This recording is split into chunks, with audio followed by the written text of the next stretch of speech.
Hi guys, kumusta po kayong lahat?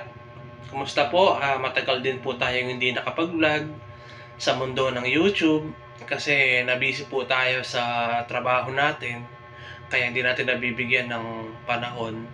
So ngayon nag-film po ako, nag-record po ako para i-share ko lang po sa inyo ang bagong tinitirhan ko.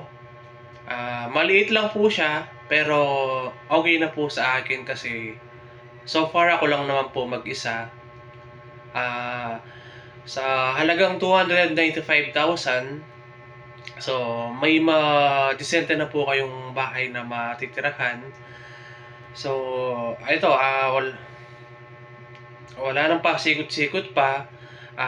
Samahan niyo ko at i-share ko sa inyo ang panibagong bahay na aking tinitirhan. Tara! So guys, ito po yung harapan ng bahay. Maliit po siya sa picture. Yan naman po ang daan. So okay po siya kasi tahimik ang community. Ayan, so ayan po yung main entrance. Siyempre, may kasamang bonus. Siyempre may kasamang basura yan. Kasi ginagawa natin yung bahay. Pinapagawa pala. So ayan, papasok tayo sa garahe. As usual, medyo makalat pa kasi yun nga, pinapagawa.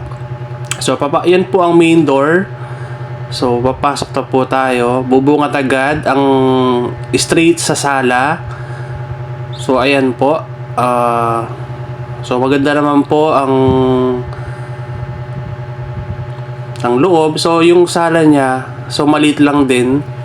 Pero okay na sa akin yan. Soon maglalagay ako ng sopa. So magka-canvas muna ako.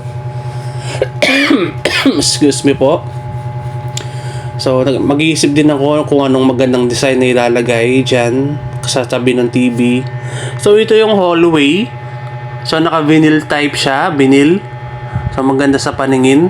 So ito po yung munting kwarto ko. Ayan. Siyempre naka-aircon din tayo dyan para relax yung pagtulog. Ayan, may free cabinet na rin siya. So, hindi na tinanggal nung unang may-ari ng bahay. Ayan. So, dito, maghahanap din ako ng dining table para dito. So, yan lang muna. Hindi ko pa siya naayos ng mabuti. Sorry guys kasi inuubo talaga ako. So ayan ang kitchen, bubungad agad ang kitchen. So maganda yung kitchen kasi naka tiles na rin siya. So magandang tingnan. Malinis tingnan. Imagine sa halagang 295,000 meron ka ng kaganitong bahay na disente na. Siyempre yung banyo ang importante rin sa akin, malinis. Ayan, malinis siya.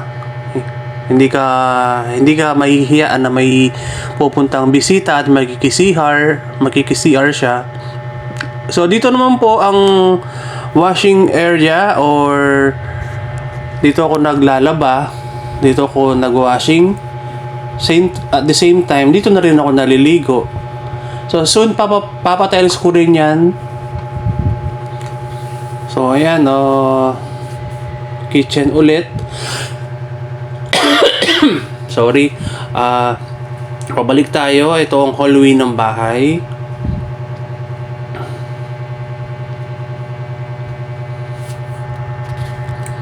So akala ko tatapusin ko na dyan. Nag-okay na ako.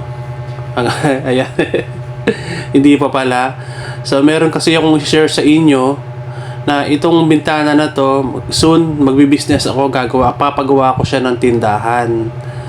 Ayan, papaalis ko yung bintana na yan. So yan, mga gamit pa, hindi ko pa nakaayos. So approve, sa halagang 295,000, okay na. Salamat.